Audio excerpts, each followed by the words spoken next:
ఇది ఈ యొక్క గుడివాడ అమర్ గారు ఐటీ కంపెనీల గురించి చెప్తున్నటువంటిది. పరిశ్రమలకు వద్దాం. పరిశ్రమలు ఏవైతే ఇవాళ తీసుకొచ్చాయని చెప్పన్నారో ఈ రాష్ట్రంలోనే కాదు జిల్లాలో అయినా కానీ మంత్రి గుడివాడ అమర్ కానీ ముఖ్యమంత్రి జగన్మోహన్ రెడ్డి కానీ ఒక్క పరిశ్రమ తీసుకొచ్చి స్థానికంగా ఉన్నటువంటి వాళ్ళకి 75% ఉద్యోగాలు ఇవ్వాలని చెప్పి ఏదైతే నిబంధన ఉందో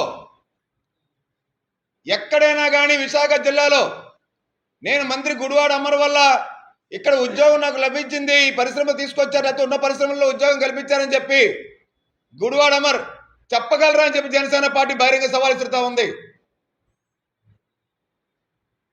వీళ్ళు చేసింది ఏంటంటే మంత్రి గుడివాడ అమర్ ఫార్మా సిటీ ఏదైతే ఉందో పరవాడ ఫార్మా సిటీ, పూడిమడకలో ఉన్నటువంటి ఫార్మా కంపెనీ కానీ లేదనంటే అచ్యుతాపురంలో ఉన్నటువంటి కంపెనీ కానీ వీటిలన్నిటికీ కూడా డెక్కన్ కెమికల్స్, పాయక్రాపేటలో ఉన్నటువంటి డెక్కన్ కెమికల్స్ కానీ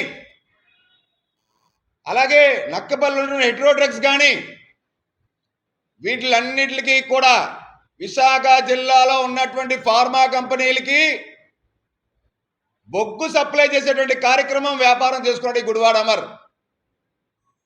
కోట్ల రూపాయలు వ్యాపారం చేసుకోవడానికి ఎవరైతే ఈ ఫార్మా కంపెనీలు కానీ ఉన్నటువంటి కంపెనీలు కానీ సిఎస్ఆర్ ఫండ్స్, కార్పొరేట్ సోషల్ రెస్పాన్సిబిలిటీతో కూడుకున్నటువంటి ఫండ్స్ ఏవైతే ఉన్నాయో ఒక్క రూపాయి కూడా వెచ్చించకుండా అవి ఇవ్వాల్సిన అవసరం లేదు, బొగ్గు కొనుగోలు, బొగ్గు సప్లై నేను నా యొక్క క్వార్టరీ సప్లై చేస్తామని చెప్పి కనీసం 5 ఏళ్లలో సిఎస్ఆర్ ఫండ్స్ రూపంలో అనకాపల్లిలో కానీ ఉమ్మడి విశాఖ జిల్లాలో కానీ ఎక్కడైనా మంత్రి గుడివాడ అమర్ వెచ్చించినటువంటి దాఖలాలు ఉన్నాయా అని చెప్పి మన జనసేన పార్టీ అడుగుతా ఉంది. అలాగా అక్రమంగా సంపాదించారని చెప్పి, దోచుకున్నారని చెప్పి ముఖ్యమంత్రి కార్యాలయానికి సాక్షాత్తు విశాఖ జిల్లా ఎమ్మెల్యే, వైసీపీ ఎమ్మెల్యే, విజయనగరం జిల్లా మంత్రి జగన్మోహన్ రెడ్డి గారికి కంప్లైంట్ చేస్తే ఏ స్థాయిలో దోచుకున్నారో తెలిసిన తర్వాత జగన్మోహన్ రెడ్డి అమర్ తలరాత మార్చాడు. ఇది వాస్తవం కాదా? ఇది విస్తన్నపేట భూముల్లో మీ నలుగురు 600 ఎకరాల భూమిని అడ్డగోలుగా దోచుకొని కోట్ల రూపాయలు ఆర్జించారని ఇవాళ ముఖ్యమంత్రి తెలిసిన తర్వాతే కదా మీ తలరాత మారింది. ఇంకొక అద్భుతమైన విషయం ఏంటంటే భోగాపురం ఎయిర్పోర్ట్కి కాంపౌండ్ వాల్ కట్టిన కాంట్రాక్ట్ ఎవరిదండి? భోగాపురం ఎయిర్పోర్ట్ కాంపౌండ్ వాల్ కట్టే కాంట్రాక్టు ఈ నలుగురిదే, ఈ నలుగురు చెందిన సంస్థదే. అంటే ఇన్ని 100 కోట్ల రూపాయలు నాకు తెలియకుండా ముఖ్యమంత్రి కార్యాలయం నుంచి మీరు ఆదేశాలు వచ్చాయని చెప్పి గంగవరం పోర్టులో 200 కోట్లు, విస్తన్నపేటలో 600 ఎకరాలు,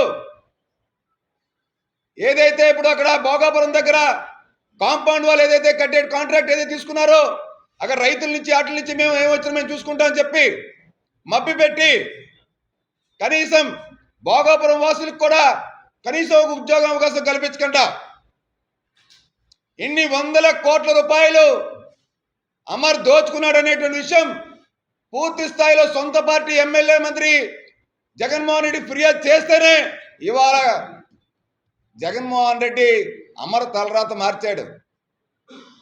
అమర్ నిన్న ప్రెస్ మీట్ చూస్తే మాకు అనిపిస్తూ ఉంది జగన్మోహన్ రెడ్డిని ఎమోషనల్ బ్లాక్మెయిలింగ్ చేస్తా ఉన్నాడు. జగన్మోహన్ రెడ్డి గుడివాడ అమర్. పెందుర్తిలోనే పోటీ చేయొచ్చు, చోడవరం పోటీ చేయొచ్చు, గాజువాక పోటీ చేయొచ్చు అని మీరే చెప్తున్నారు, మీరే వార్తలు రాస్తున్నారంటే అమర్ ఏమైనా స్టార్ క్యాంపెయినరా? సొంత అనకాపల్లిలో నియోజకవర్గంలో ఇదే వేదికగా జనసేన పార్టీ చెప్పింది అమర్కి టికెట్ ఉండదని. అమర్ ఈ రాష్ట్రంలో అత్యంత అవినీతిపరుడని, 100,000 కోట్ల రూపాయలు దోచుకున్నాడని. అదే జరిగింది. జనసేన పార్టీ ఏది చెప్పిందో జనసేన పార్టీ అమర్ తలరాత ఆ విధంగా మార్చింది. ఇవన్నీ వాస్తవాలను నిగ్గు తేల్చాయి. సొంత నియోజకవర్గంలో తన టికెట్ని ముఖ్యమంత్రితో ఇంత పరిశ్రమలో తీసుకొచ్చి పెట్టుబడులు తీసుకొచ్చి ఐటీ ఇంత పెద్ద రంగంలో ఉంచి ఎప్పుడు పెడతాడు పవన్ కళ్యాణ్ గారిని దూషించి విమర్శలు చేశాడు అమర్. ఎందుకు మరి తన ఎమ్మెల్యే సీట్ని జగన్మోహన్ రెడ్డితో ప్రకటించుకోలేకపోయాడు? మా నాయకుడు 2 సీట్లు ప్రకటించాడా? దమ్మున్న కాపోడు ఇది కాదు. నిజంగా అమర్ దమ్మున్న కాపోడైతే అనకాపల్లి నియోజకవర్గంలో ఇదే జగన్మోహన్ రెడ్డితో అనకాపల్లి పోటీ చేయించే విధంగా టికెట్ ఇచ్చుకొని అనకాపల్లి గెలవమనండి, మేము రాజకీయ సన్యాసం తీసుకుంటాం. మీరు చేసిన అవినీతి భోగోతాలు ఏవైతే ఉన్నాయో ఇవన్నీ కూడా, ఈ అక్రమాలు అన్యాయాలు ఈ దోపిడీ అంతా కూడా ఇవాళ మొత్తం జగన్మోహన్ రెడ్డి ఇలాకాలో ఉంది. అవన్నీ కూడా ఇప్పుడు వెనక్కి లాక్కుంటాడా అని తాడేపల్లి ప్యాలెస్ మొత్తం పడి వెనక్కి తిరిగి ఎలా రాయించుకుంటుందని భయపడుతూ ఇప్పుడు నేను ఒక సైనికుడిని, నేను పార్టీకి పనిచేస్తాను, నేను స్టార్ క్యాంపెయినర్ని ఇవన్నీ చెప్తూ ఉంటానండి. ప్యాకేజ్ స్టారు ఇవ్వండి, ఇది అమరు ఎఫిడవిట్ అండి. 2019లో అమరు ఎలక్షన్ ఎఫిడవిట్ అండి. ఇది అమర్ ఆస్తులు ఎంతో ఎలక్షన్ ఎఫిడవిట్. ఇది 5,32,00,000 అండి. 32,58,130 రూపాయలండి. ఇవి అమరు ఎలక్షన్ ఎఫిడవిట్లో ఆస్తులండి ఆయన ప్రకటించింది. అమర్ ఎమ్మెల్యేగా నామినేషన్ వేసినప్పుడు 5 కోట్ల చిల్లర ఆస్తులు కదా.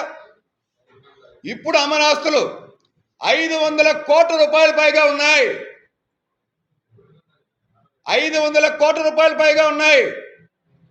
కేవలం అనకాపల్లి క్వారీల్లో ప్రతి నెల 5 లక్షల రూపాయలు మామూలు వసూలు చేసేటువంటి వ్యక్తి అమర్. ఇవాళ తాడేపల్లిలో, విజయవాడలో కొత్తగా ఫ్లాట్ లేదా? హైదరాబాద్లో ఫ్లాట్ లేదా?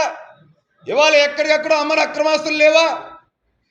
అమర్ అక్రమార్జన సంపాదించాడని చెప్పి జగన్మోహన్ రెడ్డి తెలియకుండా ఇన్ని 100 కోట్ల రూపాయలు లూటీ చేశాడని చెప్పి ఏదైతే జగన్మోహన్ రెడ్డి తెలిసిందో, భారతమ్మ గారు తెలుసుకోండి.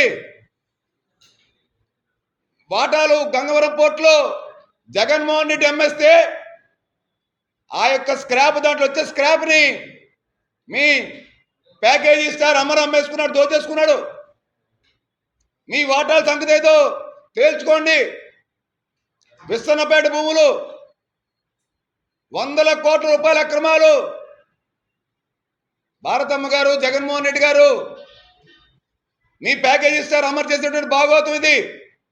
తిరిగి మిమ్మల్ని ఎమోషనల్ బ్లాక్మెయిలింగ్ చేస్తా ఉన్నాడు. మా నాయకుడి టికెట్ల గురించి ఇవాళ ప్రకటించాలని చెప్పి ఈయనెవరు చెప్పడానికి? ఎప్పుడు కూడా ఒకటి గుర్తుపెట్టుకోవాలి, విమర్శించడం ఒకటే కాదు, నిరాధారమైన ఆరోపణలు చేయడం కాదు.